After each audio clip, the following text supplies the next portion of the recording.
Team, it's time for the staff video update. We are kicking off a brand new series this weekend called The End. And so if you're wondering, how did we get the idea for The End? How did it come about?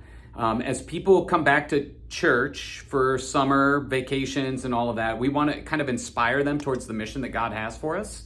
And we try to find creative ways to talk about it without saying it's vision series. And it's not all going to be about the vision of the church.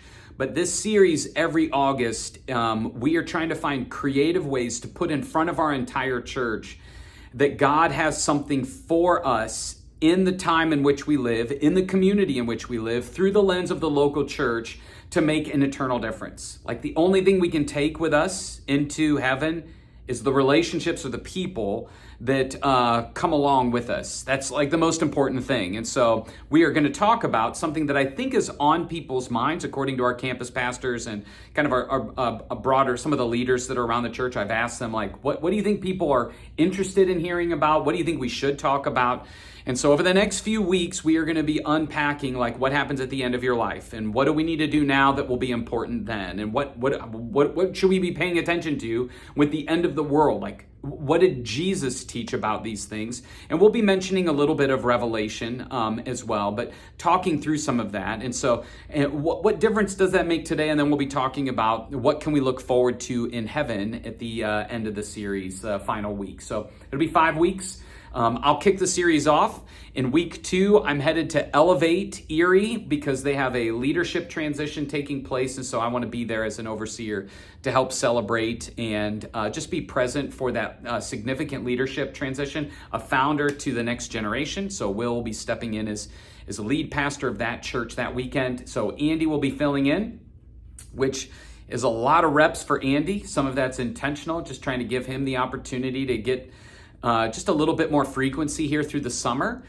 So excited for him to take that, and then I'll finish out the rest of the series. And so that's some things to look forward to. One of the things you will see this weekend that may raise a few eyebrows is the story of a guy by the name of Ryan.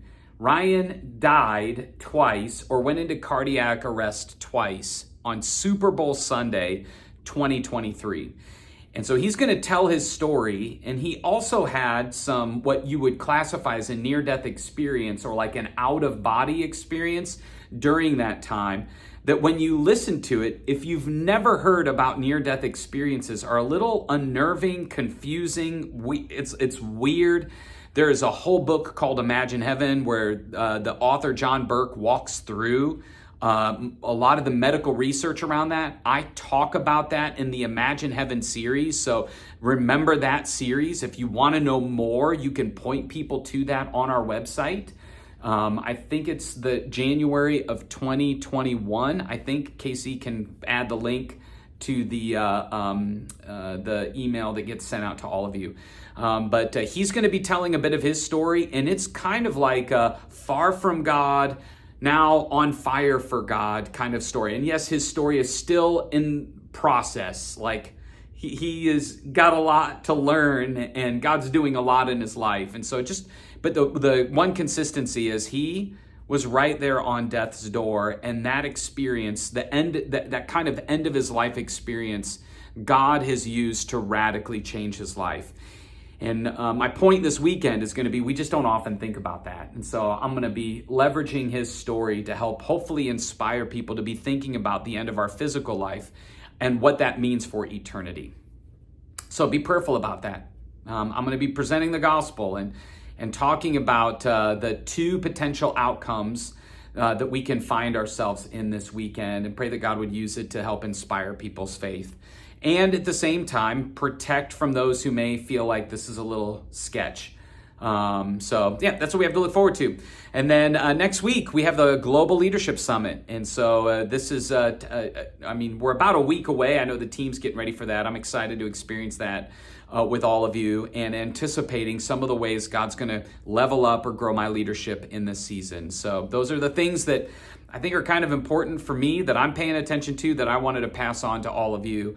And so let's be prayerful about the series and what God has for us next I know it's August, as we step into August. Giddy up. Here we go.